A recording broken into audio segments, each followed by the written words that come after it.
Muriel, je voudrais que vous me parliez un petit peu de ce bureau et de l'action que vous menez ici au niveau du comité de tourisme, s'il vous plaît.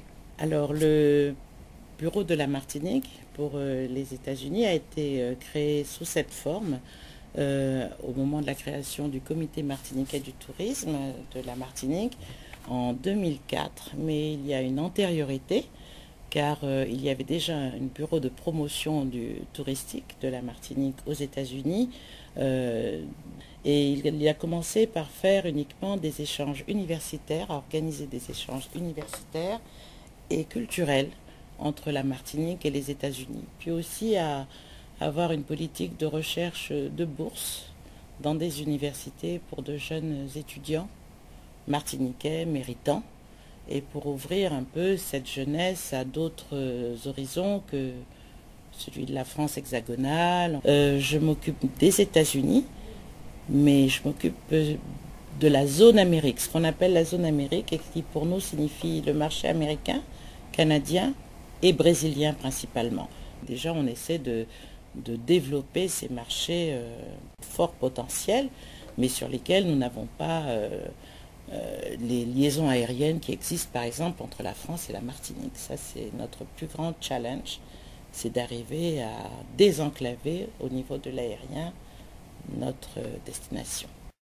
Alors, concernant les communautés caribéennes qui sont ici, on a des rapports vraiment très cordiaux, des rapports aussi de travail, par exemple, entre les différents directeurs de tourisme pour ces îles de la Caraïbe. On a des réunions mensuelles où on échange sur le...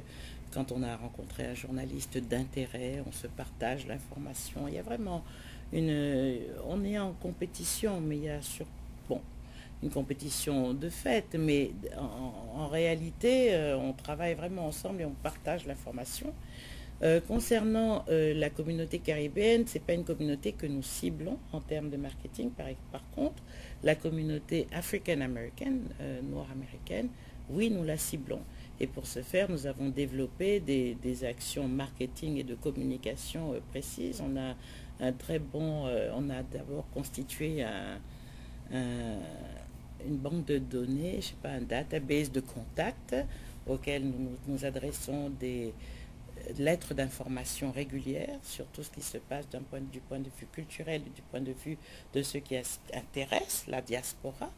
Et quand, par exemple, on a le 22 mai en Martinique, oui, on va faire une communication autour de 22 mai générale, mais aussi ciblant cette cible africaine-américaine-là, qu'il est vrai aussi qu'un gros moteur pour la Martinique envers cette cible, c'est Aimé Césaire, parce qu'il est enseigné dans toutes les universités noires et pas noires des États-Unis. Je pense peut-être même plus qu'il ne l'est, enfin peut-être pas maintenant, mais en tout cas, Césaire est enseigné depuis très longtemps aux États-Unis et de manière très forte et pertinente. Donc, il est vrai qu'il a l'aura qu'il représente sur la communauté noire américaine est très important. Par exemple, là, j'ai été en contact avec la Toni Morrison Society récemment. Donc, c'est la fondation de Toni Morrison.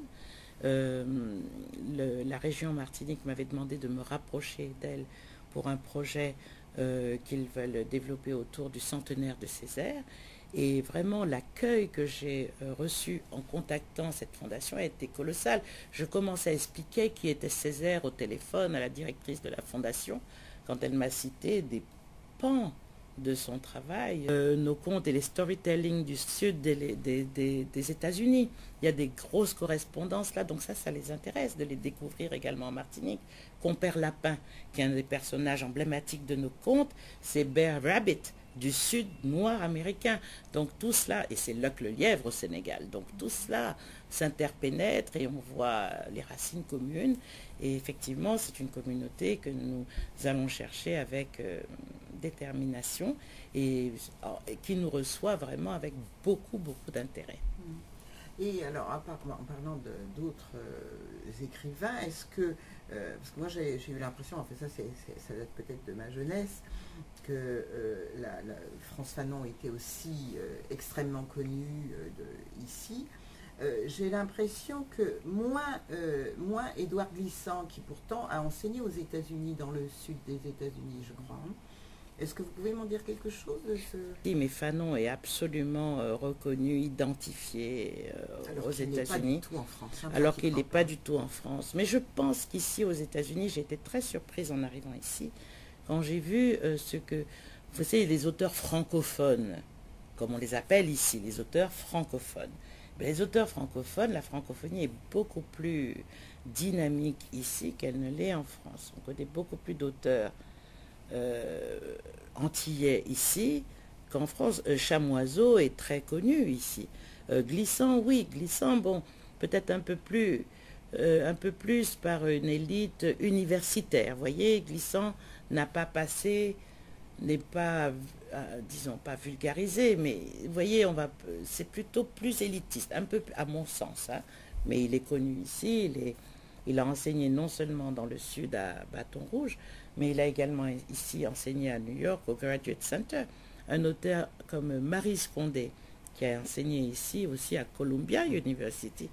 Bon, ben là, vraiment, sa littérature, ses romans sont systématiquement traduits par des maisons d'édition américaines, mais régulièrement, il y a des publications qui en parlent, des publications universitaires de Virginia Press University, ou Kalalou, la revue Kalalou, un auteur aussi comme Eusanne Palsy.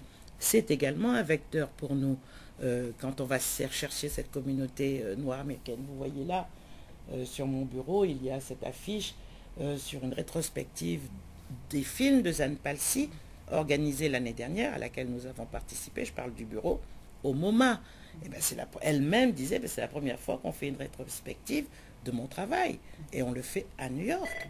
Elle-même en faisait le constat, vous voyez.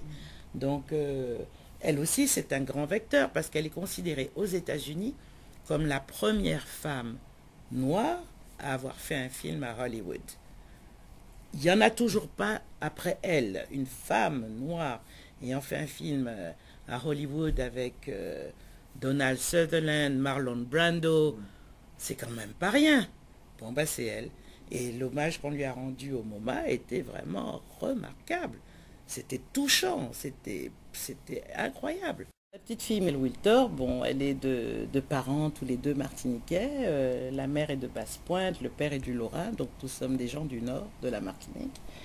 Et la petite Muriel, elle naît au Sénégal, à Dakar, et elle y grandit. Je fais mon école primaire et le lycée, les premières années de fac à Dakar. Et je suis très très imprégnée de ce milieu dans lequel de cet environnement dans lequel j'ai grandi, toutes mes amies d'enfance, toutes mes odeurs, mes senteurs, tous mes réflexes sont conditionnés par ce lieu où j'ai grandi. Et puis je vais en Martinique. Tous les 2 ans avec les parents, des longs voyages, on prend le bateau, ça me paraît interminable, c'est incroyable, enfin c'est du voyage, hein. Alors c'était pas l'époque où on prenait des avions en 3 heures, on était quelque part, mais c'était le voyage, alors le voyage de Dakar au Havre, bon ensuite du Havre je crois à Fort-de-France, bon et c'était magnifique, magnifique. Et puis j'arrive en Martinique et puis là, bon ben c'est une explosion de couleurs. Moi, je viens du Sahel. Je viens de la latérite, des rouges intenses, de la terre sèche, de cette beauté des paysages du Sahel, des baobabs, que j'aime beaucoup, mais je découvre une végétation extrêmement luxuriante, vraiment impressionnante, impressionnante. Et puis, bon, voilà, et puis, alors je gambade, je passe des vacances avec mes cousins, je suis très... On écoute du tambour, je découvre des musiques auxquelles je ne suis pas familière. J'entends une langue que mes parents parlent entre eux pour que je ne comprenne pas. C'était la langue qu'ils utilisaient, mon père et ma mère, quand ils avaient des choses à se dire que je ne comprenne pas. Et à force de l'utiliser, ben, je la comprends. Et un jour, je leur dis, m'en vini comprendre tout ça, ça te dit là. Et c'est ma première phrase en créole. J'ai pas été chercher mes racines en Afrique, je suis arrivée avec, mais j'ai été chercher celles que j'avais en Martinique. Alors après, bon, le temps passe, je grandis, bon, mon père meurt, j'ai 12 ans, ma mère reste au Sénégal, donc ces attaches-là sont toujours très fortes avec le pays. Et ensuite, je pars à Paris faire mes études supérieures et donc de l'anthropologie. Mais moi, au moment où je pars, j'ai quand même pas très envie d'aller à Paris. Je suis dans un état de rébellion sur le système, etc. Et j'ai envie d'aller faire des études à l'université d'Ibadan au Nigeria, aux grandes dames de ma mère. Et bon, finalement, je vais faire l'école des hautes études en sciences sociales. Et là, bon, je suis très heureuse, j'apprends beaucoup de choses et c'est très, très intéressant. Et pendant que je suis là, je retourne en Martinique parce qu'il y a toujours, bon, cet appel de la Martinique. Et j'y ai de la famille en Martinique. J'ai des gens vraiment auxquels je suis très, très attachée. Et je fais un petit terrain en Martinique et je fais des interviews de gens de ma famille qui sont du nord de la Martinique et qui... Alors mon père était fils unique, mais il avait des cousines du côté de sa mère et qui habite une rue montante dans un morne qui s'appelle le morne Bon Repos. Et à droite et à gauche de cette rue montante, j'ai des tantes. Tante Alice, tante Lily, tante Gertina, toutes sortes de tantes. Et donc, je me dis, je fais des interviews, je leur pose des questions. J'ai un oncle éleveur de coqs, alors il m'explique les coqs de combat, Calagouaï. Et je découvre une culture je m'approprie cette culture. Et puis au niveau de la langue, j'ai quand même encore un petit blocage, entre autres, et je vais le dire clairement, provoqué par mes amis martiniquais eux-mêmes, qui chaque fois que je parle créole, me font remarquer que je ne suis pas de là, que je ne sais pas parler créole, et c'est très difficile. Si on m'avait fait ça aux États-Unis, j'aurais jamais parlé anglais. Et je me suis accrochée pour dire oui, ben oui, moi je suis martiniquaise. Je suis une martiniquaise comme elle est là, mais je suis martiniquaise, je le revendique. Et oui, je parlerai la langue comme je la parle là, mais je la parlerai quand même. Donc voilà, donc c'est un petit peu en gros ça le parcours. Et ensuite, bon, ben, je suis arrivée ici avec mon mari, bon, qui est artiste peintre, enfin voilà, et qui avait eu une bourse pour venir travailler ici, la Villa Médicis, la bourse de la Villa Médicis. J'étais donc enceinte d'une petite fille qui est née à New York, qui est la première américaine de la famille, avec une double nationalité bien sûr, et bon voilà, qui est née ici, et puis ça fait 25 ans bientôt. Voilà. C'est une très jolie histoire.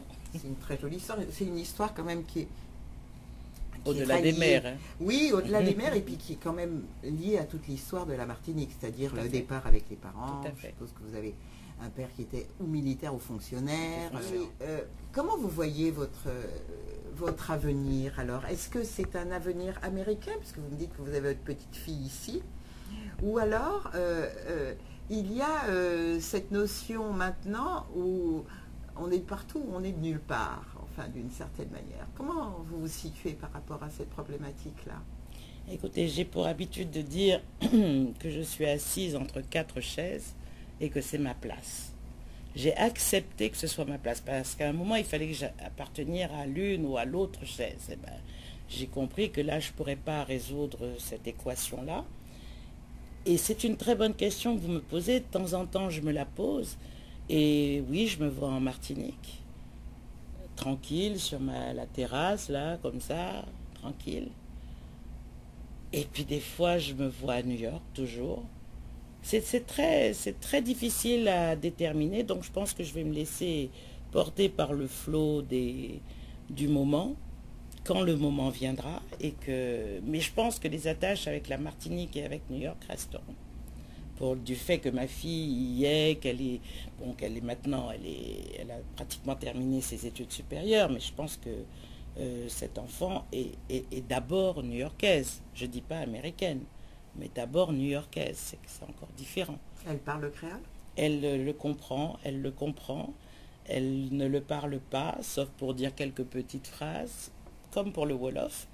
Elle le comprend, mais moins encore que le créole, puisque c'est vrai que son père étant martiniquais, bon, c'était plus facile pour elle le créole, mais elle parle français et anglais, quoi. Voilà, ce sont les deux langues qu'elle maîtrise le mieux. Muriel, je vous remercie, c'était très intéressant. C'est moi qui vous remercie.